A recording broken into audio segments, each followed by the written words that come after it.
नमस्कार, आप देख रहे हैं खबरों का सबसे विश्वसनीय और धमाकेदार बुलेटिन न्यूज ब्लास्ट और आपके साथ में विजेंद्र सोलंकी। सबसे पहले बात करते हैं लांबा हरी सिंह में मुख्यमंत्री भजनलाल शर्मा के संबोधन की। इस दौरान मुख्यमंत्री भजनलाल शर्मा ने कहा कि प्रधानमंत्री मोदी जो कहते हैं वही करते हैं और वही करते हैं जो कहते हैं। मुख्यमंत्री भजनलाल शर्मा ने घोषणा की, प्रधानमंत्री मोदी की गारंटी और संकल्प पत्र के तहत घोषणा की गई। उज्ज्वला योजना की महिलाओं को रसोई गैस पर सब्सिडी मिलेगी। 450 रुपए में बीजेपी ने अपने घोषणा पत्र में सिलेंडर देने का वादा किया था। अब मुख्यमंत्री भजनलाल शर्मा कह रहे हैं कि 1 जनवरी से यह सिलेंडर मिलना आपको शुरू हो जाएगा। लाभार्थी महिलाओं के खाते में सीधे सब्सिडी जाएगी। दरअसल ये सवाल खड़ा हुआ उस वक्त जब लोकसभा के अंदर पूछ लिया गया कि राजस्थान में कब से 450 रुपए में सिलेंडर मिलने वाला है, तो जवाब मिला कि ऐसी केंद्र सरकार की कोई योजना नहीं है। दरअसल ये घोषणा राजस्थान बीजेपी ने की थी और इसलिए इसका केंद्र से सीधा कोई कनेक्शन नहीं था और इसलिए मुख्यमंत्री भजनलाल शर्मा ने कहा कि जो कहा वो किया जाएगा। 450 रुपए में 1 जनवरी से सिलेंडर मिलना शुरू हो जाएगा।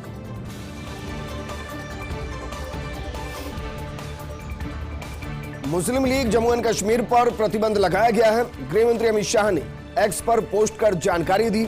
मुस्लिम लीग जम्मू कश्मीर मसरत आलम गुट पर यूएपीए के तहत कार्रवाई की गई है, यानी कि आतंकवादी गतिविधियों में शामिल होने, राष्ट्र विरोधी कार्रवाई करने के लिए इन पर यह एक्शन हुआ है। गृह मंत्री अमित शाह ने लिखा, संगठन पर लोगों को भड़काने, आतंकवादी गतिविधियों में शामिल होने के गंभीर आरोप है और प्रधानमंत्री मोदी का साफ संदेश है, राष्ट्र की एकता, राष्ट्र की संप्रभुता और राष्ट्र की अखंडता के खिलाफ काम करने वालों को किसी भी सूरत में बख्शा नहीं जाएगा। ऐसे लोगों, संगठनों को सख्त कानूनों का सामना करना पड़ेगा और इसी के तहत यह कार्रवाई की गई।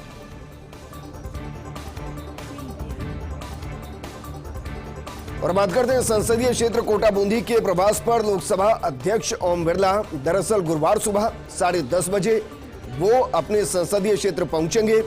पुणे दुरंतो एक्सप्रेस से कोटा आएंगे बिरला। स्पीकर बिरला का गुरुवार दोपहर 4 बजे बूंदी जाने का कार्यक्रम है और बूंदी में नरसिंह आश्रम में जो कार्यक्रम आयोजित हो रहा है उसमें वो शामिल होंगे। वहीं बिरला 31 दिसंबर को पेंशनर्स समाज के वार्षिक उत्सव में शामिल होंगे और यह अपने आप एक संदेश है। साल को शुरू करने से पहले पेंशनर समाज के साथ मिलना अपने आप में एक अलग संदेश है। वहीं शिव ज्योति कॉन्वेंट स्कूल में पेंशनर समाज का कार्यक्रम होगा।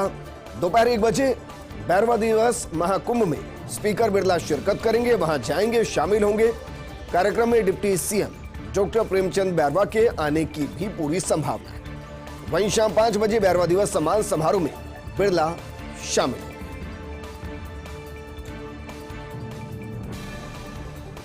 और बात करते हैं उस कुश्ती की जिसमें ना जाने कितने दाव लग चुके हैं, लेकिन एक और दाव इस पर चला गया।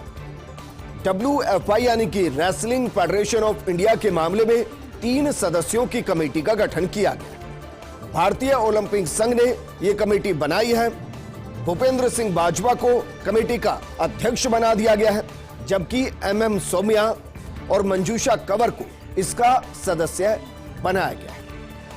IOA यानी कि इंडियन ओलंपिक एसोसिएशन ने ये 3 सदस्यों की एडहॉक कमेटी बनाई है और रेसलिंग फेडरेशन ऑफ इंडिया का ये कामकाज देखेगी, क्योंकि जिस तरीके से रेसलिंग फेडरेशन ऑफ इंडिया के चेयरमैन को लेकर लगातार बवाल चला, धरने प्रदर्शन हुए, मेडल लौटा दिए गए, उसके बाद सियासत तेज हो गई। बड़ा बदलाव किया गया। अब 3 सदस्यों की एडहॉक कमेटी बनाई गई है जो इंडियन ओलंपिक एसोसिएशन के अंतर्गत काम करेगी और रेसलिंग फेडरेशन ऑफ इंडिया का कामकाज देखेगी। और बात करते हैं अंग्रेजी के उन 4 शब्दों की जिनके आसपास 5 साल की कांग्रेस के साथ राजस्थान की सियासत गर्माती रही। हम बात करें ERCP की। इसको लेकर राजस्थान वासियों के लिए एक बड़ी खुशखबरी है, बड़ी खबर है। लगता है इंतजार खत्म होने वाला है, क्योंकि केंद्र में बीजेपी की सरकार है, राजस्थान में बीजेपी की सरकार है, मध्य प्रदेश में बीजेपी की सरकार है और भजन मोहन क्या वाकई में राजस्थान के 13 जिलों को पानी की जो प्यास की आस है उस पर खरा उतरते हुए उस परियोजना पर काम शुरू करेंगे जिसमें केंद्र भी साथ होगा। दरअसल ईआरसीपी परियोजना पर राजस्थान और मध्य प्रदेश में सहमति बन गई है। राजस्थान और मध्य प्रदेश के बीच विवाद सुलझाने की कवायद शुरू हो गई है और बैठक में निर्देशों को लेकर दोनों ही राज्य अब सरकार के स्तर पर चर्चा करेंगे। अब दोनों राज्य संशोधित डीपीआर के साथ आएंगे अगली बैठक। जनवरी के पहले सप्ताह में एमओयू हो सकता है। दोनों राज्यों के मुख्यमंत्री दिल्ली आएंगे और केंद्रीय जल शक्ति मंत्री गजेंद्र सिंह शेखावत की इसमें अहम भूमिका रहेगी। इसका मतलब अगर मोटे तौर पर समझा जाए तो ईआरसीपी को अब आप नहर जोड़ो परियोजना कह सकते हैं, क्योंकि जैसे ये नहर जोड़ो परियोजना के अंतर्गत आएगी और इसमें डिपेंडेबिलिटी 75% से के आसपास रहेगी तो फिर ये राष्ट्रीय परियोजना का दर्जा हासिल कर सकती है और उसी के तहत ये परियोजना आगे बढ़ सकती है। और अगर ऐसा हुआ तो राजस्थान के 13 जिलों के लिए तो ये खुशखबरी है ही, ये पूरे राजस्थान के 8 करोड़ लोगों के लिए भी खुशखबरी है, क्योंकि उनका जो टैक्स का पैसा है जो अभी लगभग 45,000 करोड़ रुपए खर्च होता, उसमें से महज अब इस पूरी परियोजना पर अगर यह अमली जामा पहनती है तो 4500 करोड़ खर्च होंगे, क्योंकि अगर ये नहर जोड़ो परियोजना से जुड़ती है तो 90% पैसा केंद्र सरकार खर्च करेगी और राजस्थान के मद में सिर्फ 4500 करोड़ आएंगे। आप जरा सोचिए, बाकी का 40,000 करोड़ से ज्यादा का पैसा राजस्थान के अन्य कार्यों में, अन्य डेवलपमेंट विकास के मुद्दों पर खर्च होगा और उसका सीधा फायदा राजस्थान को होगा और ये नहरी तंत्र से जुड़ते हुए इन 13 जिलों की प्यास बुझ जाएगी। आगे बढ़ते हैं। राज्य सरकार को लग सकती है करोड़ों की चपत, और कैसे लगेगी ये हम आपको बताते हैं। दरअसल ऑडिट आपत्तियों पर लापरवाही भारी पड़ेगी। प्रधान महालेखाकार कार्यालय की आपत्तियों की अनदेखी हुई है। पीएजीए ऑडिट 1 ने जीएसटी में ई-वे बिल को लेकर सवाल उठाए। 5 श्रेणियों में आपत्तियां की गई थी। सभी श्रेणियों में हजारों की संख्या में ई-वे बिल जारी है। अब जरा अंदाजा लगाइए, 5,316 करोड़ 26 लाख रुपए के ई-वे बिल की जांच के निर्देश जारी किए गए वित्तीय साल 2017-18 में और इससे लेकर 2021-22 के बीच के मामले। संदेह से जुड़े मामलों की जांच एजी कार्यालय को भेजना और उसको जवाब देना है। पिछले सप्ताह ही मुख्यालय ने फील्ड ऑफिसर्स को कार्रवाई के निर्देश दिए थे, लेकिन सोचिए जरा 2017-18 के मामलों की समय सीमा के अब केवल 4 दिन शेष बचे हैं। 31 दिसंबर है वित्तीय वर्ष 2017-18 के जीएसटी मामलों की समय सीमा। एजी कार्यालय और मुख्यालय के बीच का जो तालमेल, उसमें गड़बड़, तालमेल सही नहीं और फील्ड अधिकारी पहले ही जूझ रहे 2017-18 के लंबित जीएसटी मामलों को लेकर। ऐसे में क्या वाकई में जो करोड़ों की चपत है उसको बचाया जा सकता है, या फिर नए साल के साथ ये चपत लगेगी और ये जो आंकड़ा है वो लैप्स हो जाएगा। आरएएस राजेश डागा की अतिरिक्त निजी सचिव के रूप में नियुक्ति कहां पर, ये हम आपको बताते हैं। दरअसल लोकसभा अध्यक्ष ओम बिरला के अतिरिक्त निजी सचिव बने हैं। अब उसके पीछे की एक बड़ी वजह है, क्योंकि जिनका जिक्र हम कर रहे हैं राजेश डागा, उनके करियर को जरा समझिए। कोटा झालावाड़ में फील्ड में लंबे समय तक वो सेवाएं देते रहे हैं। वहीं डब्ल्यूसीडी में यानी कि वुमेन चाइल्ड डेवलपमेंट में कोटा के अंदर वो डिप्टी डायरेक्टर रहे हैं।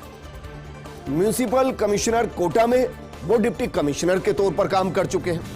इसके अलावा जरा देखिए, एसडीओ भवानी मंडी रहे हैं, एसडीओ कनवास कोटा रह चुके हैं राजेश जी, और कोटा में असिस्टेंट कलेक्टर के रूप में भी वो सेवाएं दे चुके हैं। यानी कि ओम बिरला उनकी कार्यशैली को बेहतर तरीके से समझते हैं और वो जो एक कोऑर्डिनेशन होता है वो कोऑर्डिनेशन बना होगा, और इसलिए अतिरिक्त निजी सचिव के रूप में उनको चुना गया है। 2015 बैच के आरएएस अधिकारी हैं राजेश डागा। और अब सवाल यह कि आखिर क्या चल रहा है जेडीयू पार्टी के अंदर। क्या पार्टी के राष्ट्रीय अध्यक्ष ललन सिंह जेडीयू छोड़ने वाले हैं? ये बिहार की सियासत में सवाल घूम रहा है, क्योंकि सूत्रों के मुताबिक ललन सिंह के काम से नीतीश बाबू संतुष्ट नहीं। ललन सिंह के आरजेडी से गहरे संबंध की इसके पीछे एक बड़ी वजह है। ललन की अगुवाई में जेडीयू का एक खेमा बड़ा फैसला ले सकता है। अब बड़े फैसले में दो विकल्प हो सकते हैं, एक आरजेडी और दूसरा बीजेपी। इनमें से किसी का भी दामन यह बड़ा खेमा थाम सकता है। खबर यह भी है कि ललन सिंह को हटाकर नीतीश खुद कमान संभाल सकते हैं पार्टी। इस बीच बीजेपी सांसद सुशील मोदी दावा कर रहे हैं ललन सिंह 29 दिसंबर से पहले अध्यक्ष पद छोड़ देंगे या फिर उन्हें नीतीश द्वारा हटा दिया जाएगा। जबकि गिरिराज सिंह भी ललन सिंह और लालू की बढ़ती नजदीकियों का दावा कर रहे हैं। वहीं लोकसभा चुनाव से पहले कांग्रेस एक बार फिर से एक्शन मोड में नजर आ रही है। चुनाव से पहले कांग्रेस ने 24 कम्युनिकेशन कोऑर्डिनेटर्स नियुक्त किए। राजस्थान में जो जिम्मेदारी दी गई है वो रितु चौधरी को जिम्मेदारी दी गई है, जबकि अभय दुबे को उत्तर प्रदेश का जिम्मा दिया गया है। सुरेंद्र राजपूत को महाराष्ट्र का, गौरव वल्लभ को कर्नाटक की जिम्मेदारी दी गई। वहीं राधिका खेड़ा को छत्तीसगढ़, आलोक शर्मा को बिहार में जिम्मेदारी दी गई।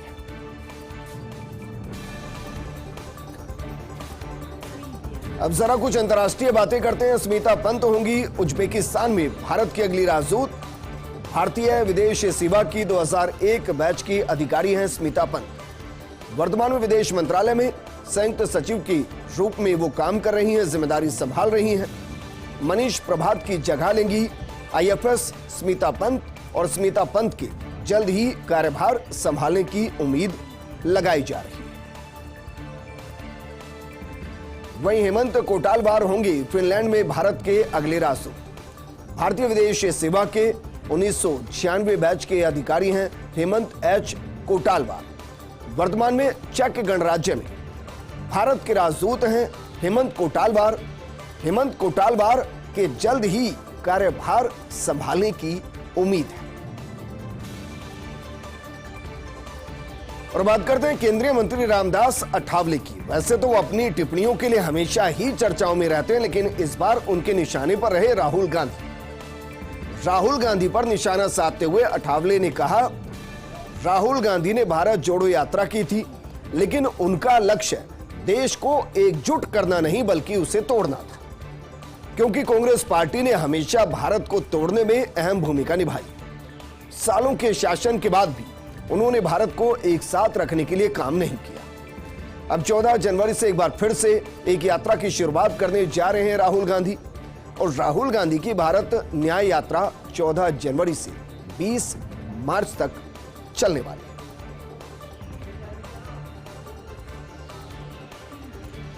और बात करते हैं पड़ोसी मुल्क पाकिस्तान की। वैसे तो वहां कुछ भी सही नहीं और जो मौज काट रहे हैं वो आतंकी है, लेकिन अब हम आपको पाकिस्तान में आतंकियों की पॉलिटिकल सेटलमेंट के बारे में बताते हैं। दरअसल इस चेहरे को आप बहुत बखूबी समझते होंगे।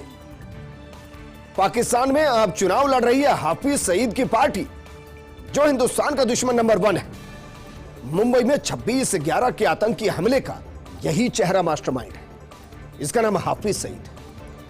भारत का डिप्लोमेटिक, इंटेलिजेंस और सिक्योरिटी नेटवर्क इसके बाद अलर्ट हो गया है, क्योंकि जरा सोचिए, अगर इस तरीके के आतंकी चुनाव लड़ेंगे और वहां अगर जीत गए, सत्ता में भागीदारी हुई, तो सपोला पाकिस्तान कितना जहरीला होगा इसका अंदाजा भारत को है। और इसी सिलसिले में विदेश मंत्रालय के अंदर एक उच्च स्तरीय बैठक हुई। फाइनेंशियल एक्शन टास्क फोर्स, जिसको हम FAT कहते हैं, उसके पास भारत ने जाने की तैयारी की है। अब सवाल यह है कि FAT ही क्यों? क्योंकि आतंकियों के लेन देन और मनी लॉन्ड्रिंग की जांच FAT ही करती है। चुनाव लड़ने के लिए हाफिज सईद को कहां से पैसा मिल रहा है, फंडिंग कहां से हो रही है, वो लोग कौन है जो आतंकी को चुनाव लड़वाना चाहते हैं और पाकिस्तान की सत्ता में भागीदारी चाहते हैं। इस धन का आतंकी गतिविधियों में इस्तेमाल होने की भी आशंका बढ़ गई।